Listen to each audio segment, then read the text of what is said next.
অন্তর্বর্তী জামিন শেষ হচ্ছে 1 তারিখ এবং তারপর 2 তারিখ কিন্তু ফের তিহারে যাওয়ার কথা অরবিন্দ কেজরিওয়ালের। আর এবার অন্তর্বর্তী জামিনের সময়সীমা 1 সপ্তাহ বাড়ানোর জন্য সর্বোচ্চ আদালতে আবেদন করলেন দিল্লির মুখ্যমন্ত্রী। শারীরিক অসুস্থতার কারণে 2রা জুনের পর 1 সপ্তাহ জামিনের সময়সীমা বাড়ানোর আবেদন করেছেন তিনি।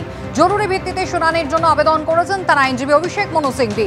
জরুরি ভিত্তিতে শুনানির আবেদন খারিজ করল সুপ্রিম কোর্ট। অরবিন্দ কেজরিওয়াল তিনি অন্তর্বর্তী জামিনে মুক্ত রয়েছেন 1 জুন পর্যন্ত এবং 2রা জুন ফের তার তিহার জেলে আত্মসমর্পণ করার কথা। যদিও তিনি তার এই অন্তর্বর্তী জামিনের সময়সীমা 1 সপ্তাহ বাড়ানোর জন্য এবার সর্বোচ্চ আদালতে আবেদন করলেন। তার আইনজীবী অভিষেক মনু সিংভি দ্রুত শুনানির আর্জি জানিয়েছেন, যদিও সুপ্রিম কোর্ট সেই দ্রুত শুনানির আর্জি খারিজ করেছে।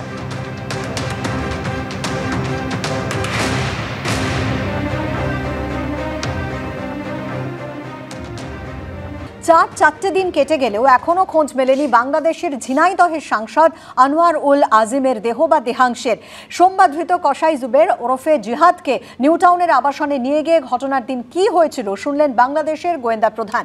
এদিকে সিআইডি সূত্রে দাবি করা হয়েছে বাংলাদেশের সাংসদ খুনের অন্যতম চক্রী আমানুল্লাহ জাল পাসপোর্ট নিয়ে ভারতে এসেছিল। নৃশংস, নারকীয়, ভয়ঙ্কর। নিউটাউনের অভিজাত আবাসনে বাংলাদেশের সাংসদ আনোয়ার উল আজিমকে যেভাবে খুন করা হয়েছে তা বর্ণনার জন্য কোনো বিশেষণই বোধহয় যথেষ্ট নয়। 4 দিন কেটে গেলেও এখনো খোঁজ মেলেনি বাংলাদেশের ঝিনাইদহের সাংসদ আনোয়ার উল আজিমের দেহ বা দেহাংশের। এর মধ্যেই সোমবার ধৃত কসাই জুবের ওরফে জিহাদকে নিয়ে নিউটাউনের আবাসনে যান বাংলাদেশের গোয়েন্দা প্রধান। বোঝার চেষ্টা করেন কিভাবে ঘটানো হয়েছিল এই বিভৎস ঘটনা। ধৃত জিহাদের দাবি, ঘটনার দিন দুপুর 3টে নাগাদ ফয়জাল এবং আমানুল্লাহকে নিয়ে ফ্ল্যাটে ঢোকেন সাংসদ। সিআইডি সূত্রে দাবি, ঢাকা পুলিশের হাতে ধৃত এই আমানুল্লাহ সাংসদকে খুনের জন্য লোক নিয়োগ করেছিল। জাল পাসপোর্ট নিয়ে ভারতে এসেছিল বাংলাদেশের সাংসদ খুনের অন্যতম চক্রী আমানুল্লাহ। কে এই আমানুল্লাহ? পুলিশ সূত্রে খবর, বাংলাদেশের সাংসদ আনোয়ার উল আজিমের বাল্যবন্ধু মার্কিন নাগরিক আখতারুজ্জামানই খুনের মাস্টার মাইন্ড। তার হয়ে ময়দানে নামে তার বন্ধু আমানুল্লাহ। সোমবার তদন্তকারীদের কাছে কসাই জিহাদ দাবি করে, ফয়জাল আমানুল্লাহকে নিয়ে যখন সাংসদ ঢোকেন তখন ডুপ্লে ফ্ল্যাটের ওপর তলার ঘরে ছিলেন শিলাস্তি রহমান। বাইরে জুতো খুলে ভিতরে ঢোকে 3 জন। ভিতরে নিজের ঘরে তখন জিহাদ হাওলাদার এবং সিয়াম ওরফে সাইম। জিহাদের বর্ণনা অনুযায়ী ফ্ল্যাটে ঢোকার সঙ্গে সঙ্গে সাংসদের ওপর ক্লোরোফর্ম নিয়ে হামলা চালানো হয়। অজৈতন্য হয়ে গেলে রান্নাঘর সংলগ্ন একটি জায়গায় শ্বাসরোধ করে খুন করা হয়। জিহাদের দাবি, ওই জায়গার সিসিটিভি আগে থেকেই শিলাস্তি রহমান কাপড় এবং লিউকোপ্লাস্ট দিয়ে ঢেকে রেখেছিল। এরপর রান্নাঘরে দেহ নিয়ে গিয়ে টুকরো টুকরো করা হয়। ধৃত শিলাস্তির দাবি, খুনের সময় তিনি উপরের ঘরে ছিলেন, নিচে নেমে সাংসদকে আর দেখেননি। জিহাদের দাবি, দেহ টুকরো টুকরো করার পর মাংস হাড় আলাদা করে একাধিক প্যাকেটে ঢোকানো হয়। সিসিটিভি ফুটেজ বলছে, বিকেল 4টে নাগাদ সাংসদের ফ্ল্যাটের বাইরে রাখা জুতো ভিতরে নিয়ে যাওয়া হয়।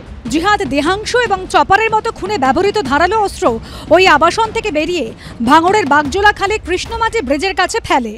বাংলাদেশের এমপি খুনের ঘটনায় নয়া তথ্য সিআইডির হাতে। এই মুহূর্তে আমরা রয়েছি ভাঙড়ের গাবতলা বাজারে। আমরা ক্যামেরা পার্সনকে দেখানোর জন্য বলবো, আমার সামনে গাবতলা বাজারের যে খাল আমরা দেখাচ্ছি, এই খালে এমপি যে বিলঙ্গিংস অর্থাৎ তার জামা কাপড় জুতো এবং 2টো মোবাইল ফোন এখানে ফেলা হয় বলেই তদন্তকারী আধিকারিকদের কাছে এই খুনের ঘটনায় ইতিমধ্যেই গ্রেফতার হওয়া জিহাদ সে কিন্তু জানিয়েছে। খুনের তদন্তে রবিবারই কলকাতায় এসেছেন ঢাকা মেট্রোপলিটন পুলিশের অ্যাডিশনাল কমিশনার ডিটেকটিভ ব্রাঞ্চের প্রধান হারুন উর রশিদ।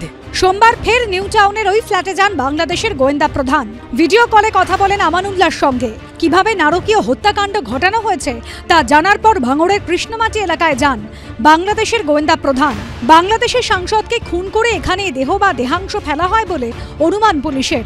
সূত্রের দাবি, এদিন জিহাদ দাবি করে ফয়জাল সাংসদের মাথার খুলির টুকরো শাসনের কাছে একটি ভেড়িতে ফেলে।